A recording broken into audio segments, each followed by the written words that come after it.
CTV Enjuba Egoloobye enkwaniriza nate olunaku olwaleero ennaku z'omwezi ziri 6 omwezi tuli mu gwa July nkwebaza gyonna gy'otuusizzaako nga lunaku olwaleero nze Adams Mayambala tukwetondera okutandikamu ekikerezi wabula katutandikirewo. Speaker wa Parliament Anita Among ategeezezza nga bw'agenda okuwandiikira President Museveni nga yeemulugunya ku baminisita be olw'okwebulankanya mu ntuula za Parliament.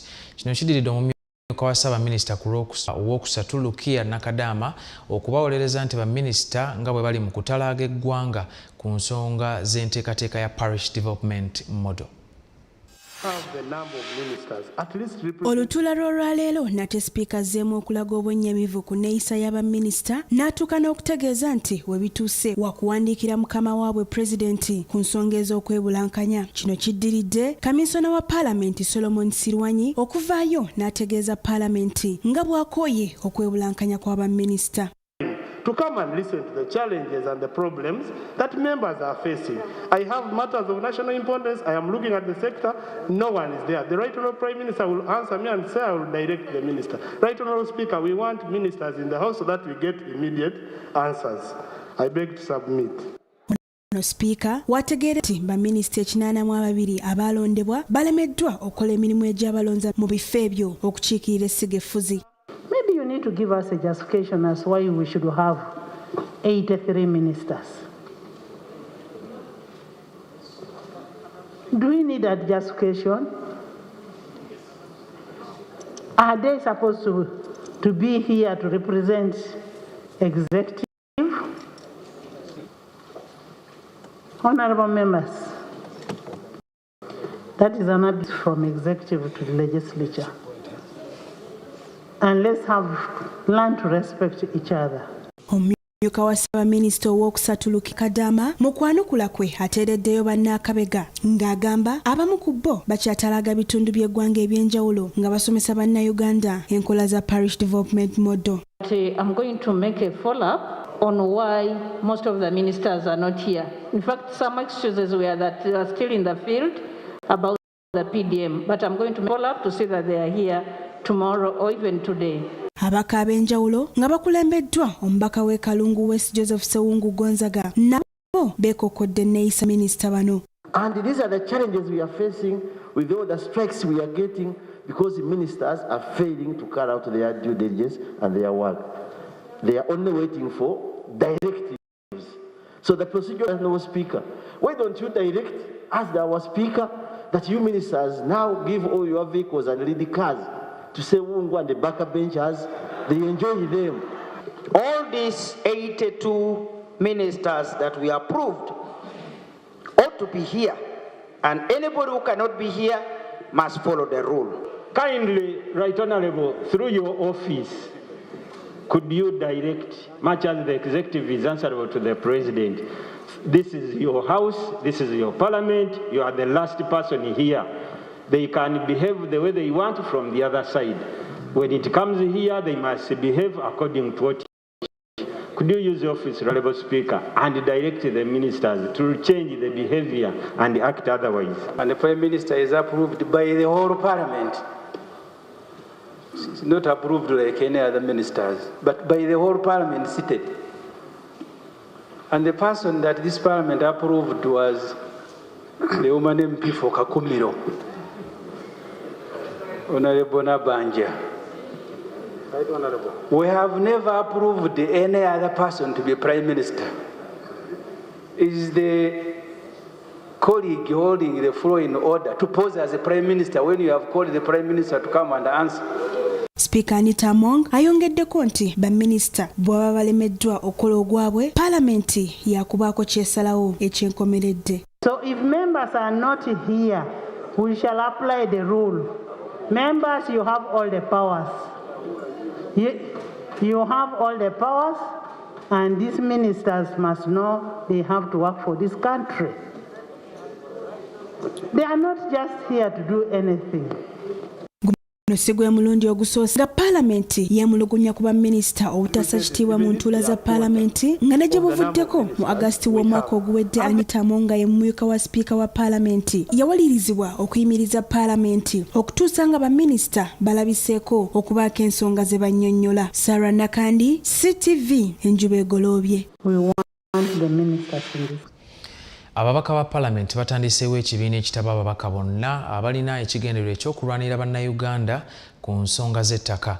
Ababaka bano nga bakulembeddwamu omubaka omukyalo wa Kiboga Christine Nakimwero batandise na kuteekawo kitabo mwe bagenda okuwandiika okwemulugunya okwekuusa ku ttaka mu bitundu bye bakiikirira. Enkayana n'okugobaganya abantu ku bibanja n'ettaka buli lukya byongera kufuuka baana baliwo kyenkana mu buli kanyomero k'eggwanga ekiviiriddeko bangi okufiirizibwa ebintu n'abandi okulugulamu obulamu. Olw'okuba ekizibu kino tekitaliza mukulu muto kababeere abankuseero abanaggagga kiwaliriza ababaka ba Paalamenti okusituukiramu babeeko kye bakola okutaasa embeera. Ebisinga kizibu kya kunnyonnyola engeri ebizibu bino gye tuyinza okubimalawo naye kati olw'okuba twegattidde wamu manyi nti ebizibu bino bigenda kukolebwako. Engeri gye tukuttemu ettaka obwannannyini bw'oku ttaka enkayana eziri ku ttaka zibadde n'akakwate katono mu bikolebwa komiti zino ne tugamba nga bwe tulindirira tugira tutaddewo forum etuyambako wano mu Paalamenti. Ensonga y'ettaka is street knowledge. Tetulina kye tusobola kubuusa maaso kubanga tulina ogikwatako directly. Nga bakulembeddwamu omubaka omukyala wa disitulikiti y'Ekiboga Christine Nakimwero babanzawo omukago ogutumiddwa Uganda Parliamentarians Land Management Forum nga gutaba ababaka okuva mu ndowooza z'ebyobufuzi n'ebitundu eby'enjawulo. Eno forum ne tugamba tejja kubeera nti ya kibiina kimu oba ya region emu ya kitundu kimu kubanga ensonga z'ettaka zikwata ku buli munnayuganda. So forum egenda kubanga egatta ebitundu ababaka okuva mu bitundu byonna era nga bwe mulabye babadde batuwa. Nina obukakafu nti bwe tukolera awamu kino ekizibu kijja kuggwawo kubanga tugenda kuba twebuuza ku bannaffe n'engeri gye bamazeemu ebizibu bino mu bitundu byabwe. Forum eno egenda kutuyamba okujjukiza abantu baffe nti obuyinza bwabwe n'okubeerawo kwabwe kuli ku ttaka ekyo bakimanyi bulungi. Kigenda kutuyamba okubasomesa bamanye eddembe lyabwe n'obuvunaanyizibwa bwabwe ku ttaka lyabwe kubanga tulabye nga mu Uganda yonna abantu baffe abamu abagobwa ku ttaka abamu tebamanyi ddembe lyabwe. Bano kati baagala buli mubaka aleete okwemulugunya ku ttaka mu kitundu kyakiikirira kuteekebwe mu kitabo ekyawamu olwo basobole okunogera ekizibu kino eddagala. Ababaka bano bagamba nti obukiiko bwa Paalamenti tebukoze kimala kulondoola nsonga ziviirako ndoolito ku ttaka nga nno baagala wateekewo akakiiko ak'enjawulo nga kagoberera butereevu ensonga zino. Era twataddewo dda ekitabo wano ekitabo bwe tuli mu luzungu kye tuyita profiling. Twagala buli mubaka atulage bizibu ki ku ttaka ebiri eyo ewo waliyo land grabbing ewo basaatuuka busaatuusi leases bwe ziggwako tebababuulira. Forum has come at the right time to complement the work of the existing bodies that are supposed to oversee the land issues in the country. As civil society, we do have documented evidence to disregard of all the land giveaways that has happened in this country that we feel did not specify what was public land and government land. Uganda etuula ku bugazi bw'ettaka wa square mile 24,138 kyokka ng'omuwendo gw'abantu gukulira ku bitundu 3 n'obutundu 2 ku buli 100 ekyongera okweyaliikiriza naddala ng'akaweefube azaakolebwa okukendeeza ku ndoolito ku ttaka mpaawo kinene kya nnyo kyatuuseeko nga n'amateeka ku ttaka gakyalimu emiwaatwa.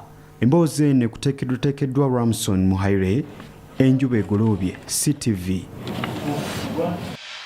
CTV Enjuba Egoloobye. Akakiiko ka gavumenti akakola ku byenjigiriza kayite Educational Service Committee kategeezezza nti waliwo obwetaavu okwongera ku muwendo gw'abasomesa mu ggwanga nga bali mu kuwandiika bapya mu kiseera kino.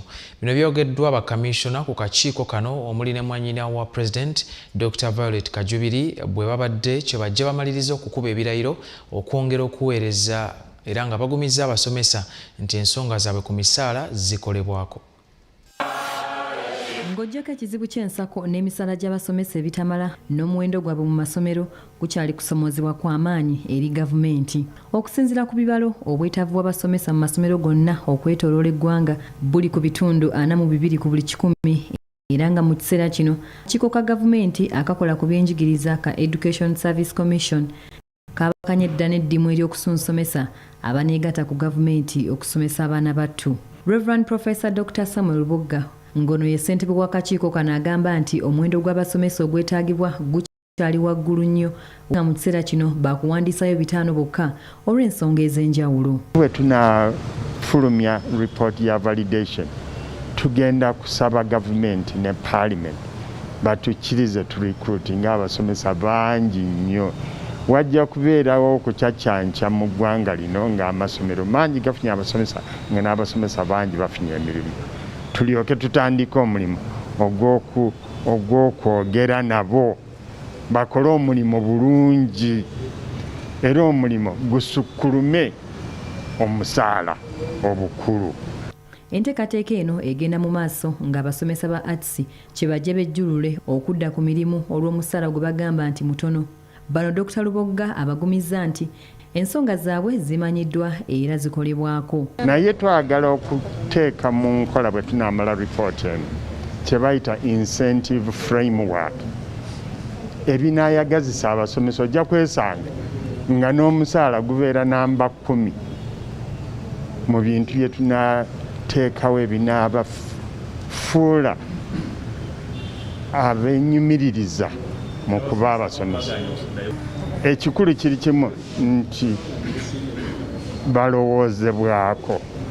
Mu bakubye ebirayiro okwongera okuweereza mu lukiiko lwe lumu mwe muli ne mwannyina wa Pulezidenti Museveni Dr. Violet Kajubiri wamu ne Johnson Malinga. Swear in the name of the Almighty God. Dr. Kajubiri nga ye mumyuka wa ssentebe ategeezezza nti enkyukakyuka eyeegombesa mu byenjigiriza esobokera ddala singa buli kitongole ekikwatibwako kyenyigiramu butereevu naddala bwe kituuka ku misaala gy'abasomesa. Change is already coming. I think the President has already said that the science teachers are going to earn more, and this is a beginning. It's going to go slowly. Change is also not a one-time thing. Change is a process. Akakiiko era kategeezezza nga n'ensonga z'abasomesa ab'empewo bwe kazikolako okusigaza abo bokka abalina ebisaanyizo. Bino bituukiddwako ku mukolo gw'okukuba ebirayiro eri bakamisona b'akakiiko k'ebyenjigiriza nga bano ekisanja kyabwe ekipya kitandika olunaku olw'enkya. Bakamisona bano bakubye ebirayiro maaso g'akulira abalamuzi abasookerwako Dr. Flavien Nzeija okuweereza ekisanja ekijja era n'abakuutira okubeera abeesigwa eri ebirayiro bino. I implore you to be true to your oath. The oath you have taken is a covenant to which you bind yourselves by law. It is a divine witness before God and man that you shall perform as you have spoken. The oath also serves as a public pledge that you understand the requirements of the position you are occupying and that you will do your best to meet or exceed those requirements. Mu mbalirira y'omwaka gw'ebyensimbi ogutandise ebyenjigiriza bye bimu ku bisinze okwongerwa ensimbi ennyingi nga bakugabana ne ku buwumbi 495 ogwayongezebwa ku misaala gy'abannassaayansi omuli n'abasomesa. Flavian Nkuze, CTV, Enjuba Egoloobye. Ababaka ba Paalamenti bassizza kimunga nkuyege nti ddala gavumenti okwawula mu basomesa kituuse okusannyalaza ebyenjigiriza. Ababaka bano kati baagala ensimbi gavumenti ze yayisa okusasula abasomesa ba ssaayansi zigabanyizibwemu kyenkanya abasomesa bonna basobole okufunako. Mu lutuula lwa Paalamenti olwaleero, Minisita avunaanyizibwa ku nsonga z'abakozi Mululi Mukasa ayanjulidde ababaka ba Paalamenti enteekateeka ya gavumenti mwegenda okuyita okwongeza emisaala gy'abakozi baayo. Minisita ategeezezza nti olw'obukosefu COVID-19 bwe yatuusa ku byenfuna gavumenti emisaala yasooka kwongeza gy'abannassaayansi. Cabinet considered prioritizing the enhancement of scientists, including science teachers. The scientists are critical, indeed very crucial, and are needed immediately in supporting a number of crucial sectors. Gavumenti yakola endagaano n'abakozi mu mwaka gwa 2018 okwongeza emisaala gyabwe mu bitundutundu okuva mu mwaka 2018 okutuusa mu 2022. nga kino tekyasoboka wabula minisita asuubiza nti bwe zinaalabika buli omu waakwongezebwa. Government continues to be committed to enhancement in a phased approach in accordance with the pay policy principles and the targets which were approved by Cabinet in 2017. Government intends to enhance the pay of all its employees in the medium term. As the resources become available, ababaka batadde minisita nga annyonnyole wa we basinzira okwawulayawula mu bakozi ate nga bonna bakugu naddala basomesa. Okusinziira ku sipiika wa Parliament Anita Among, gavumenti esaanye eveeyo lwatu oba nga terina nsimbi okusinga okulimba abasomesa ekibaleetera okuba nga tebava mu kwekalakaasa. Of course you can't give what you don't have. If you don't have, you rather say you don't have, but you can't keep promising what you cannot fulfill. And these people understand. If we don't have, we don't have. Government should equitably allocate the monies budgeted for science teachers, just in case if there is not enough. Where do we get this fundamental statement of science or science teachers or science as a subject or as a field is more important than the rest? I just want. If arts subjects are not all that important, why shouldn't we say that as a country we no longer benefit from it, we should scrap it off? Among era avumiridde kya minisita okutiisatiisanga abakozi abavaayo okulaga obutali bumativu bwabwe. Don't be arrogant. Don't give orders. When you give orders and you tell these teachers that your name is going to be deleted from the payroll, you are as if you are not in this Uganda. We don't need to be arrogant. We need to talk to these people with humility. These people are here working. We cannot afford telling the teachers if you want to resign, resign. No. Kati ababaka baagala gavumenti ennyonnyole omuwendo gw'abasomesa wamu n'ensimbi ezeetaagisa okusula balaba oba nga zisobola okufa. Emboozi ekusakiddwa Ramson Muhire, Kurasi TV, Enjuba Egoloobye. Ochalaba CTV Enjuba Egoloobye, gino gy'emitwe emikulu enjuba gy'egolobye nagyo.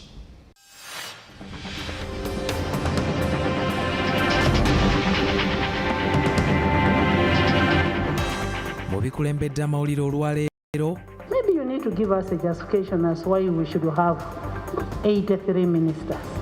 Sipiika atabukidde baminisita ku kwebulankanya agenda kuwandiikira mukama waabwe President engeri ya bwaddene. Wajja kubeerawo okucaccanca mu ggwanga lino nga amasomero mangi gafunye abasomesa n'abasomesa bangi bafunye emirimu. Gavumenti etandise okuwandiisa abasomesa abajja emitwalo 3 be baasabye baagalako 5,000. The government of Uganda report being the most up to date. Ekitongole ky'ebibalo kiwakanyizza ebya banka y'ensi yonna kigambye byo bye baliko bikadde Uganda yayingira dda mu luse lw'abagagga. Ate mu by'emizannyo, ttiimu ya ggwanga eyabaliko obulemu esitudde eruubirira kusengekebwa mu mizannyo egibindabinda.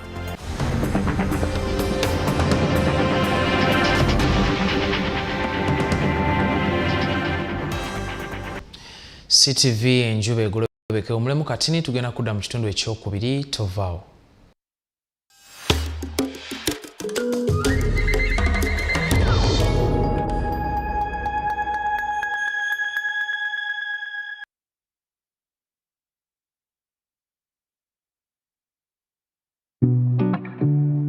CTV is now on StarTimes. You can now catch all your favorite programs, our daily comprehensive news bulletins, and so much more on StarTimes channel number 248. Stay tuned for the world of endless possibilities. CTV. Don't blink. Your biggest business opportunity is here. It's the first edition of the PPDA Business Expo. Come and exhibit, sell and buy, and attend free skills development sessions. Learn how to start and manage a family business in farming. Find out how you can win tenders from government. Plus, discover investment opportunities. Join us from 8th to 10th July at Kololo Independence Grounds, 9 a.m. to 8 p.m. Don't miss performances by Shiba and Spice Diana at only 5,000 shillings. For more information, call 0704 627 696 or send us an email. This message is brought to you by PPDA and Partners.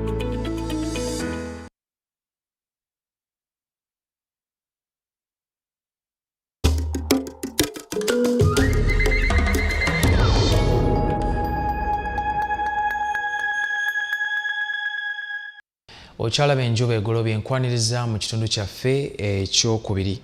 Akakiiko ka Parliament akalondola emirimu mu bitongole bya gavumenti ka COSASE kakyagenda mu maaso n'okwekenneenya enkola y'emirimu mu kakiiko k'ebyettaka aka Uganda Land Commission. N'olwaleero kagasimbaganye n'omubalirizi wa gavumenti ow'ettaka okwongera okunnyonnyola ku vvulugu eyeetobekera ku ttaka lya Natali Namuli e Kagadi.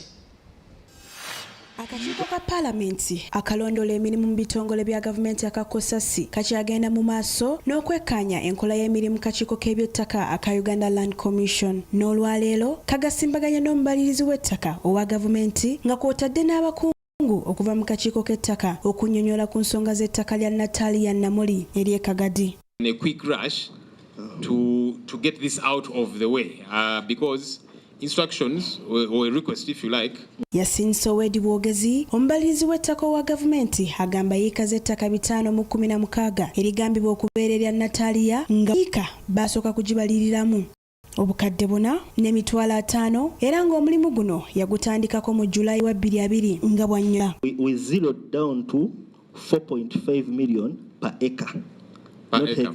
Not hectare, because usually they sell it in acres.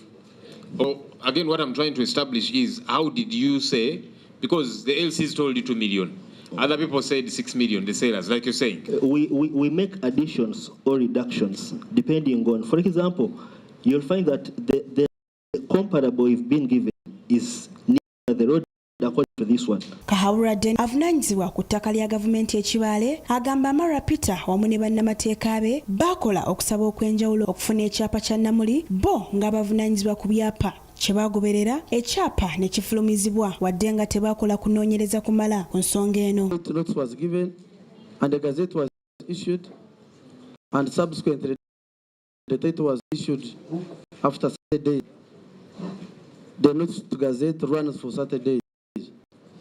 So after Saturday, the title was issued. And after the title was issued, the applicant, the administrator, applied to be registered as an administrator. The Registration of Titles Act does not provide for verification. But as a new practice, we have found out that most court documents are forged. Kino kijja ssentebe w'akakiiko Joel Ssennyonyi mu mbeera n'ategeeza nga bano bwe beebakidde emirimu egyabaweebwa. Did you verify these particular documents of Natalia Namuli? In the instant case, no. Why? Why didn't you verify? Because this is a huge chunk of land which eventually fetches a lot of money. You're talking about over 2 billion shillings. You didn't consider it necessary to actually verify this particular one. Mr. Chair, as I noted earlier, that we are guided by the law when we are registering documents. As far as registration of letters of administration or in land registration, we are guided by the RTA, Registration of Titles Act. The Registration of Titles Act does not talk about verification. Mu birala ebizuuliddwa kwe kuba nti Natalia Namuli agambibwa obuwumbi 2 mu obukadde 3 ekyapa kikyali mannya ge so si aga Uganda Land Commission wadde nga yategeezanga bw'ataguzanko gavumenti ttaka. Wano Daniel Mugurusi omubalirizi omukulu mu Uganda Land Commission wategeereza nti enteekateeka ez'okukyusa ebyapa okuliza amannya ga Uganda Land Commission zigenda mu maaso bawakanyizza. Of course, yes, we can fault ULC for delaying, but now that facts emerged, actually this was a forgery. ULC cannot acquire a title based on a forgery. Gye biggweeredde nga Kahabura akwasiddwa poliisi ya paalamenti okuwaayo statement ye okuyambako akakiiko kano nga wano kamisona w'okuwandiika ebyapa Mugayino Beka alagiddwa akakiiko okutandika enteekateeka zaamu ekyapa kya Natalia. Akakiiko kakyagenda mu maaso n'okunoonyereza ku nsonga zino. Sarah Nakandi, CTV, Enjuba Egoloobye. Ekitongole ekikola ku bibalo mu ggwanga ki Uganda Bureau of Statistics UBOS kisambaza ebyafulumiziddwa banka y'ensi yonna nga byoleka nga Uganda bw'etannatuuka mu luse lw'amawanga agali yaddeyaddeko mu byenfuna ng'omukulembeze bwe yalangirira ku ntandikwa y'omwezi guno. Bank yafulumya alipoota ng'eraga nti Uganda yattu tennaba yadde kulingizaayo. Mu kwogera kwe ng'embalirira y'omwaka gw'ebyensimbi ogwatandise esomeddwa, omukulembeze w'eggwanga Yoweri Kaguta Museveni yategeeza nga Uganda bwe yayingidde mu luse lw'amawanga agali yaddeyaddeko mu byenfuna okusinziira ku bibalo. Point for the lower middle income status is $1,036. We have now passed that figure. Bannabyanfuna n'ababyana empawa ku bibalo omukulu bye yasoma nga babyesigamya ku Uganda mu bawangaalira. Kyokka liba teriri bussa ne banka y'ensi yonna n'ekawangamula nti Uganda tennaba kutuuka mu lubu luno. Unless they say we are useless, we go home and they come here and do the work. And the problem with you media, you like quoting World IMF when you have the data here. We have gone to schools where they have passed, even higher schools. But because you hear this World Bank, IMF, you leave Uganda Bureau of Statistics. Olwaleero ekitongole ki UBOS bino kibisambaze nga kigamba nti waliwo obutakwatagana mu bibalo omuli eby'ekibiina kya mawanga amagatte n'abakulu mu banka y'ensi yonna bye beesigamako. The reference periods in the two periods is different. Whereas the report by government of Uganda was based on the financial year 2021-22. The one by the World Bank was based on the financial year 2020-21. So these are two different years. The per capita income in the two periods refer to two different periods. The government of Uganda report being the most up to date. Onera agambye nti banka y'ensi yonna ekyali ku bibalo eby'omuwendo gw'abantu mu Uganda okuva mu kibiina ky'amawanga amagatte so nga ate bo ng'abeekebakeba eddimu ly'okubala abantu mu ggwanga we twogerera balina bwino mulala. The UN media population projection for Uganda for financial year 2020-21, the reference period that the World Bank referred to is 47.1 million. However, the government of Uganda official population projection for the period of financial year 2020-21 is 42.4 million. Ono bw'abuuziddwa ku ngeri ebibalo bino gye bigassaamu omuntu wa wansi na kiki ekitegeeza, Dr. Mukiza agambye bannayuganda bawejjere abakyali wansi w'olukoloboze lw'obwavu kiyite below poverty line era ddala ebitundu 20 ku buli 100 bino byabasukka kyokka n'ajuliriza enteekateeka y'okulaakulanya emiruka eya parish development model nti yeegenda okubanyululayo. Of those, 10 million are living below extreme poverty, are living in extreme poverty. So those ones, of course, these are scientific. Although we could have hit the threshold, we need to do much to have inclusive growth that pulls those who are not sharing the benefits of that status into production. Bano bagamba ekitongole kino kye kivunaanyizibwa ku bibalo mu ggwanga nga kibeewuunyisa bannayuganda ate okwesiba ku biteebereze ebyaba magulu meeru. Abakwatibwako mu byenjigiriza mu kitongole ekiddukanya ekibuga Kampala Kampala Capital City Authority basabiddwa okussessira ku buweereza obwateekebwamu ensimbi eziwera okutumbula embeera y'abannakibuga. Bino bibadde mu lukuŋŋaana olukwatibwako empeereza mu kitongole kya KCCA naddala ebyenjigiriza. Okusomesa omwana bwe bumu ku buvunaanyizibwa obwongedde okufuuka omugugu era abazadde ensangi zino olw'ebisale by'amasomero buli omu gye yeegwanyiza okulinnya kisukkiridde. Mu mbeera eno abazadde bawulirizibwa okusomesa abaana baabwe mu masomero ga gavumenti era ng'agamu ku gano gali wansi w'ekitongole ki Kampala Capital City Authority wabula ng'ebikozesebwa mu masomero gano oluusi byakuwammanta. Ebibalo by'ekitongole ki Kampala Capital City Authority biraga nti abaana ebitundu 3 ku 100 balemerera okumalako omutendera gwa primary ng'abamu badbiina so ng'abalala batondoka okuva mu masomero olw'embeera ezitali zimu.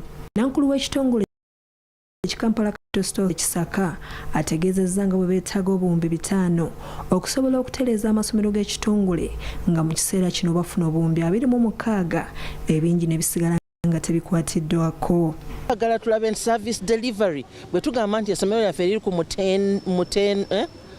mutendera omutuufu kitegeeza ki? 1 abaana babeerawo mu kibiina, 2 abasomesa basomesa, 3 toilets ntuufu, buli kimu kwegamba tubeere ne matrix eyo gye tukozesa bakazi batuyambe balabe nti nabo babeera mu bitundu ebaga nti idi ba technical side waliwo kino kitatuuse bulungi. Doreen Nyanjula omumyuka Lord Mayor agamba bingi ebirina okutereezebwa mu masomero ga KCCA, omulizi kaabuyonjo, ebizimba abayizi mwe basomera n'ebirala. Mu Kampala tukyalina abaana baffe bagenda mu masomero naye nga tebalina toilets, abasharinga n'abalala n'abasomesa wa n'abalala batambuza business. Ekirala ekisingirayo ddala okukwasa ennaku statistics ziraga obutundu 3 ku 100 kwa abaana bagenda mu ssomero bakola ki? Bava mu masomero.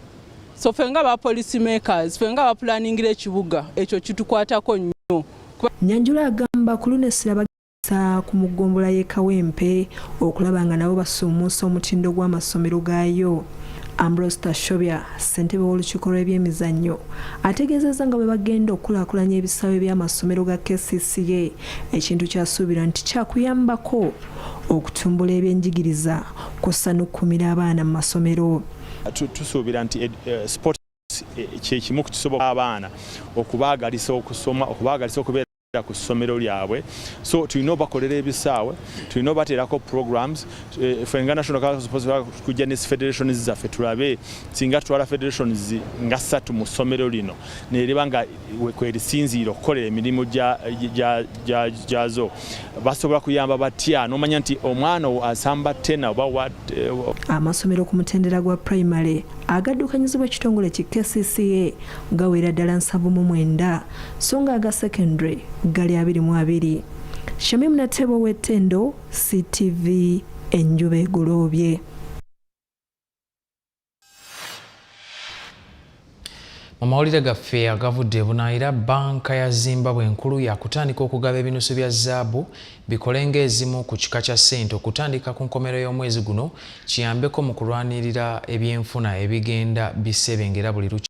So nga ate South Africa gavumenti ekkiriziganyizza n'ebibiina by'abakozi okwongeza emisala gy'abakozi mu kampuni y'amasannyalaze ya Eskom ababadde beekalakaasa. Katubirabe.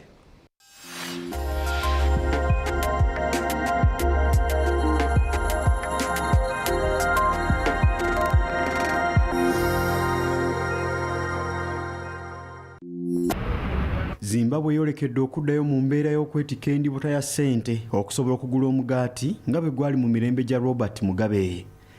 Kino kyeyoleka buli lukya olw'engeri ssente za Zimbabwe gye zinaabuukamu nga kati banka enkulu esazeewo okufulumyayo ebinusu bya zaabu bisobola okukola nga ssente zikkirizibwa mu ggwanga eryo. Kisuubirwa nti ku nkomero y'omwezi guno banka enkulu ya Zimbabwe yakutandika okutunda ebinusu bino ebiyitibwa Mosi Otunya mu bantu oba oliawo kikendeze ku katyabaga k'ebyenfuna mu ggwanga eryo. Mu kiseera kino ssente za Zimbabwe zisebengerera ku bitundu 19 ku buli 100 nga kyenkana embeera yeefaanaanyiriza ddala ku byaliwo mu biseera bya gavumenti ya Mugabe we yafulumiza akapapula ka ssente akaakassa akalamba nga kikwetaagisa okwetikka ekkuti ya ssente ng'ogenda ku dduuka okugula omugaati gumu. Ssenkulu wa banka enkulu abotodde n'ekyama nti ebinusu bino byakutundibwa okusinziira ku bbeeyi ya zaabu kwasuubulirwa katale k'ensi yonna nga kisuubirwa nti kyakukendeezako ku bungi bwa $za Amerika ezikozesebwa ku katale.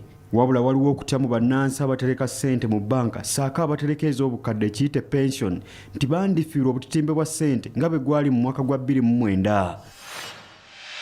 Mu malala, gavumenti mu South Africa etuuse ku nzikirizanya n'ebibiina by'abakozi okwongeza emisaala gy'abakozi ba kampuni ebunyisa amasannyalaze mu ggwanga eryo eya Eskom. Endagaano eteereddwako emikono bakkaanyizza okwongeza omusaala ebitundu 7 ku buli 100 abakozi ba kampuni ya Eskom basobole okudda ku mirimu, kino nga kyaviirako n'omuwendo gw'amasannyalaze okusalika mu ggwanga eryo. Wabula abakulira kampuni ya Eskom balabudde nti newankubadde kino kituukiddwako amasannyalaze si gaakutereererawo mu bwangu olw'obwetaavu obuliwo okutereeza n'okuddaabiriza ebyuma ebyataataaganyizibwa mu kaseera abakozi bwe batabeeredde ku mirimu. Wadde nga kino kituukiddwako, abalondoozi b'ebyenfuna bagamba nti tekisaanye kweyibaaza kampuni eno olw'ensonga nti na buli kati amabanja n'emisolo bye balina okusasula bikidde mu kifuba. Okuvaavaako kw'amasannyalaze mu South Africa kwongedde okusannyalaza entambuza y'emirimu nga mu lunaku amasannyalaze gamalira ddala essaawa 6 nga tegaliiko.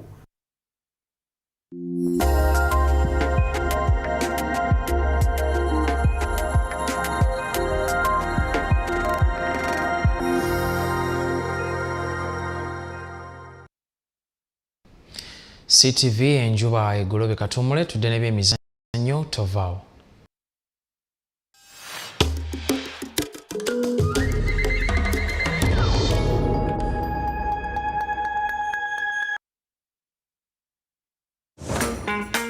The big debate is back. Bigger, bolder, reloaded. Whether it is securing your future, holding fast to the people power, or the promise of a one Uganda, one thing is certain: the big debate is on. So why don't you respect the memories of doctors on this? We have already addressed the issue of increment. How many people have ever been convicted? Okay. The way the politics plays in cabinet. So now why are they asking for the statement? Follow mainstream conversations on current affairs and leading policy debates in Uganda. It is in our interest to handle arrested people very nicely. Right here on The Big Debate. Let me finalize this. I was quiet. I was quiet. It's a hard-hitting talk show on development issues in the political and social-economic arena. Discussions that inform policy and trigger high-level dialogue. Now showing on CTV. Don't blink.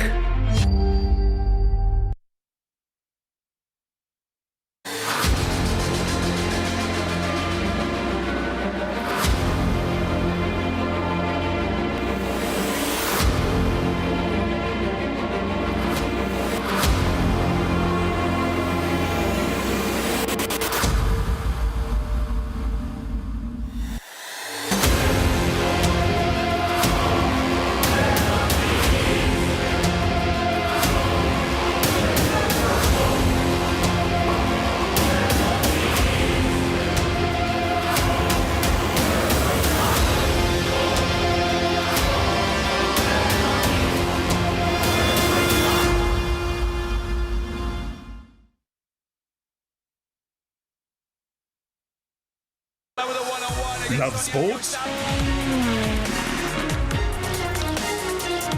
We do too.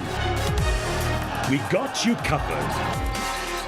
The Sports Dish, your daily lunchtime sports show that serves the intrigue, breaks down the act, and gives you an in-depth analysis of the odds. Who's going up? Who's going down? Catch all the thrilling action right here on the Sports Dish with Clive Chazé. Now showing on CTV. Don't blink.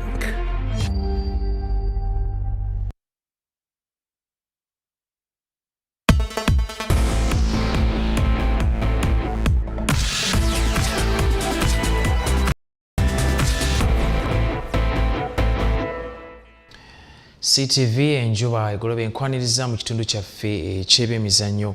Emikisa gya Crested Cranes okuzannya quarter finals za Women African Cup of Nations gyakendedde ku olw'ejjo oluvannyuma lwa Morocco okubakuba. Morocco nga be bategesi b'empaka zino omwaka guno baakubye Crested Cranes goal 3-1.